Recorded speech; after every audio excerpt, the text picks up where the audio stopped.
This is Capybara. He had 100 ripe watermelons, but a year later their purchasing power had fallen by half, and he could only exchange them for half the pile he had before. Why? To understand how Capybara lost half his watermelons, we first need to look at how a capybara survives in the jungle economy. Capybara wants to eat fresh berries, buy a nice mud pit, and live comfortably. But to get things on this island, Capybara needs watermelons. Watermelons are the currency here. There are a few options to get more watermelons. Option 1, be born rich. I really want that premium mud pit. I don't understand. If you want the mud pit, just trade 10,000 watermelons for it. Oh, okay. Your transaction was declined because you are broke. Option 2, inherit Capybara parents' watermelon patch. Capybara's parents have a massive field of fruit, but Capybara's parents are still alive, and taking them out of the equation early would be socially and financially unwise. What? I was just joking. Joking about what, son? Nothing.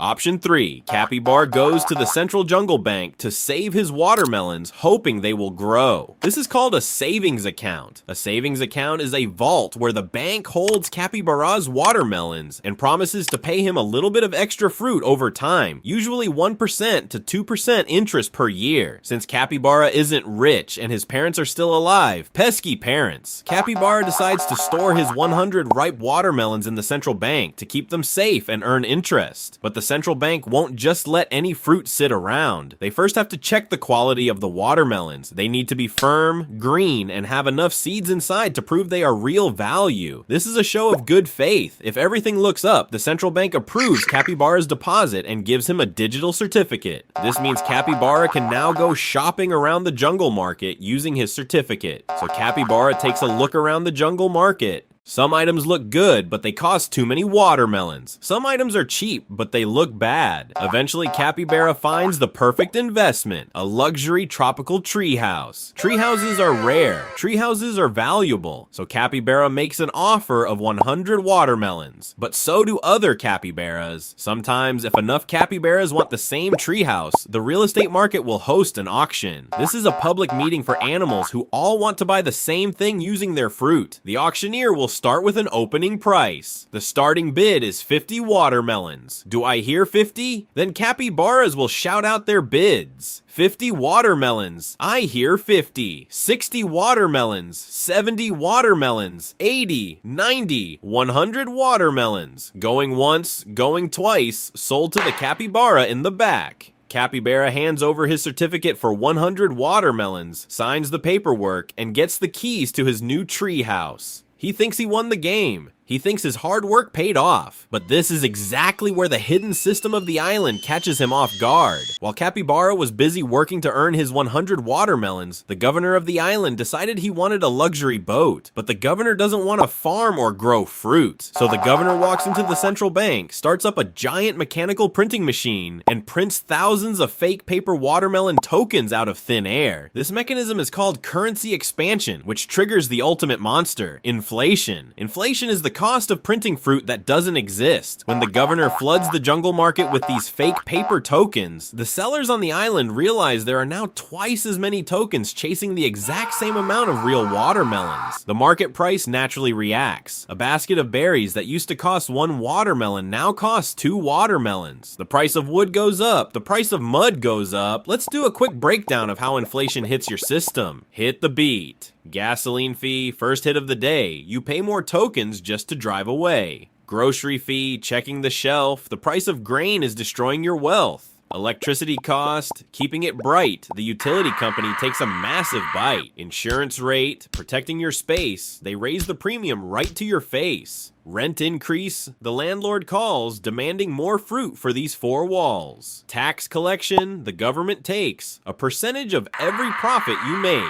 There are more price hikes than trees in the swamp, making your bank account look like a total flop. Everything is sprouting like weeds on your knees, coming like fleas, coming like bees. Oh geez, pros and cons of this economic system. On the positive side, inflation helps capybaras who are deeply in debt. If you borrowed 100 watermelons watermelons years ago, and now watermelons are worth less. Your debt becomes easier to pay back because the real value of what you owe has shrunk. Also, if you already own tangible assets like the treehouse or real physical land, the nominal price of your property will rise along with inflation, protecting your wealth on paper. But for Capybara, who saved his hard-earned watermelons as currency, the situation is a complete disaster. He is stuck in a loop of financial degradation. Even if he works twice as hard next year to earn more tokens, the governor can simply press a button and print twice as many tokens to cancel out Capybara's effort. If Capybara can't adapt, the system will slowly eat his purchasing power until he has nothing left. Capybara understands that saving resources isn't supposed to be easy, but it shouldn't be a guaranteed loss, right? Let's take a look at the global financial charts today. Oh my god, what the...